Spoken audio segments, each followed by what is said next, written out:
আসসালামু আলাইকুম ও হিন্দু ভাইদের জন্য নমস্কার। অন্যান্য ধর্ম যারা আছেন আমার শুভেচ্ছা অভিনন্দন নেবেন। বিষয় হচ্ছে আমি নাজমুল হক নাহিদ। আজকে যে বিষয়ে কথা বলবো এটা হচ্ছে হাউস ওয়ারিং, অর্থাৎ প্লান্ট ফ্লাওয়ার হাউস ওয়ারিং। আমরা পাইপ ইলেকট্রিক যে ওয়ারিং করি সে বিষয়ে। অনেকে আছে অনেক কষ্ট করে টাকা পয়সা জমে বাসা বাড়ি করে, অনেকে আছে জায়গা জমি নষ্ট করে বাসা বাড়ি করে, অনেকে আছে ব্যবসা বাণিজ্য করে টাকা পয়সা একটু একটু করে জমার পর বাসা বাড়ি করে। একটা বাসাতে যদি ইলেকট্রিক কাজ স্বয়ংসম্পূর্ণ কমপ্লিট না থাকে সেই বাসার কোনো দাম থাকে কি না এটা আপনারাও জানেন, আমরা সবাই জানি। তো বিষয় হচ্ছে অনেক নতুন নতুন ইলেকট্রিক টেকনিশিয়ান আছে, ওনাদের যদি পাইপ সাজান, পাইপগুলো যদি সঠিকভাবে না পড়ে এবং সঠিকভাবে পাইপগুলো ভিতরে যদি ফাঁকা না থাকে, তার যাওয়ার মতো রাস্তা না থাকে, এই পাইপ করার থেকে না করাই ভালো। বিশেষ করে ছাদে, এই বিল্ডিং হাউসের ছাদে, হাউস বিল্ডিংয়ের ছাদে। এখন আমরা কি বলি, বাঙালি তো বেশিরভাগই শুনতে খারাপ শোনা যায়, বাঙালি তো বেশিরভাগই আপনার ফ্রিতে আল কাতরা খায়।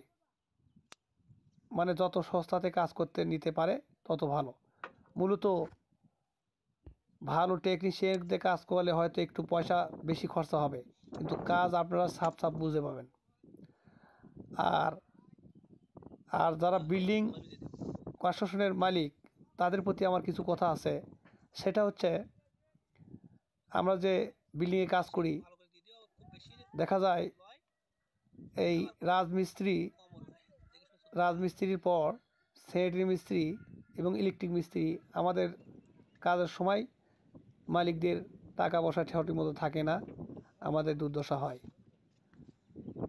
এই জিনিসগুলো আমাদের খুবই কষ্ট হয়। আমরা অনেক কষ্ট করে এই কাজগুলো শিখছি, আপনাদের জন্যই শিখছি, আপনারা যাতে সুরক্ষিতভাবে কাজগুলো বুঝে পান সেই জন্যেই আমরা কাজগুলো সঠিকভাবে করে দেওয়ার চেষ্টা করি। আর একটা বিষয় আছে, আমাদের যারা টেকনিশিয়ান অনেকেই আছে যারা নতুন কাজ করবেন, অবশ্যই সেটা বাসায় যে যে কাজই করুন সেই কাজ ওই মালিক কর্তৃপক্ষকে সঠিকভাবে সেটা বুঝে এবং দেওয়ার চেষ্টা করবেন এবং কাজগুলো সচ্ছলভাবে করার চেষ্টা করবেন। এখানে একটা টেকনিশিয়ানের বদনাম হলে আর একটা টেকনিশিয়ানের গায়ে আসে, সেটা বাদে। ইনি হচ্ছে আমাদের হেড মিস্ত্রি সহকারী।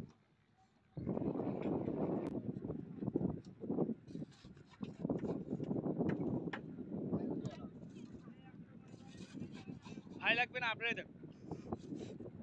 ভাই লাগবে না, মুরব্বীরা দিলেই হয়। বিসমিল্লাহ আমাদের কোথায় এই মুরব্বী? বিল্ডিংয়ে আলহামদুলিল্লাহ।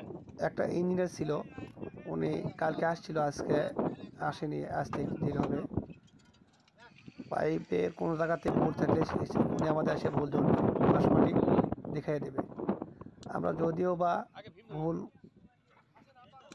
আগে মানে ভিতরে করি বালতি না, দাও নিয়ে ওইটা ডিজিটাল খাই দেবো। ডিজাইন বই দেখে কাজ করি, দেখে শুনে কাজ করি। তারপর ভুল কেবলটা থাকলে সেটা মাথা সংশোধন করে নেয় আমরা ইঞ্জিনিয়ারের খাইতে মাধ্যমে। ধরবি। ইঞ্জিনিয়ার ভাই আমাদের সংশোধন করে দেয় ও সহযোগিতা করে। তো বিষয় হচ্ছে, ভীমের মাঝে, ভীমের রড মাঝামাঝি থাকতে হয় এবং ভীমের মাঝে এই পাইপগুলো সঠিক মতো বাঁধতে হয় আমাদের এই এবং বিল্ডিং এর সঠিকগুলো ইঞ্জিনিয়ার নাম কি ভাই? সঠিক সিস্টেমে সাইদুল ইঞ্জিনিয়ার না? পরিশোধন করতে উনি হয়। আসবে কখন? নতুন টেকনিশিয়ানদের এগুলো কাজ করলে এইগুলো লাইনের সমস্যা অবশ্যই হবে, এটা আপনারা সবাই জেনে রাখেন।